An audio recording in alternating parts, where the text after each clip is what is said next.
ఈరోజు దేవుని వాగ్దానం రోమ 12:2. మీరు ఈ లోక మర్యాదను అనుసరింపక ఉత్తమమును అనుకూలమును సంపూర్ణమై ఉన్న దేవుని చిత్తం ఏదో పరీక్షించి తెలుసుకున్నట్లు మీ మనస్సును మారి నూతన మగుట వలన రూపాంతరము పొందది.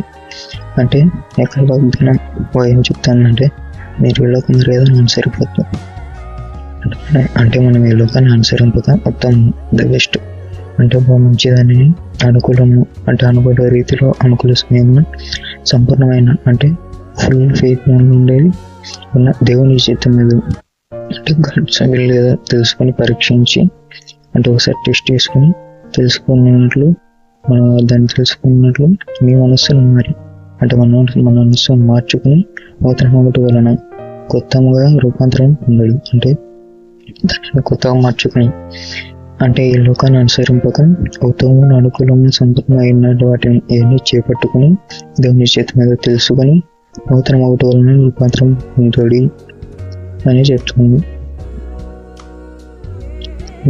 అంటే ఫర్ ఎగ్జాంపుల్గా మనం దేవునికి ప్రార్థన చేయాలని అనుకుంటాం. అనుకున్నప్పుడు ఆ ప్రార్థన కొన్నిసార్లు చేసుకోం. ఎందుకు? కొంతమందిలో ఒక మనసులో ఒకటి ఆలోచన వస్తుంది.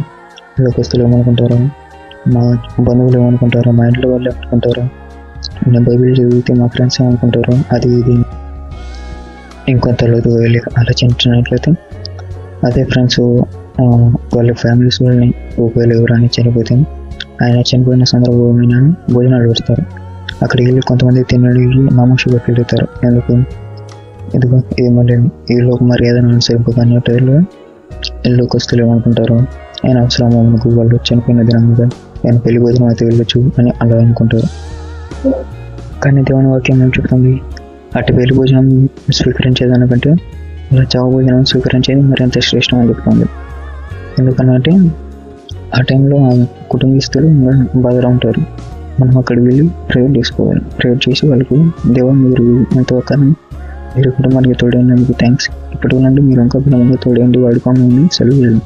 అప్పుడు దేవుని చిత్తము వాక్యం చెప్పేది, మీరు ఈ లోక మర్యాదను అనుసరించకుండా ఉత్తమమును అనుకూలమైన సంపూర్ణమైన దేవుని చిత్తం మీద పరీక్షించి తెలుసుకున్నారు. మీ మనసును మారిన రమగొండ వలన రూపాంతరం పొందడు. రోమ 12:2. అయితే వాగ్దానము మీ జీవితం అందరిలో నెరవేరాలని కోరుకుంటూ దేవుని స్వార్థ పరిచయాలు మీ సహోదరుడు. ఆమేన్. God bless you.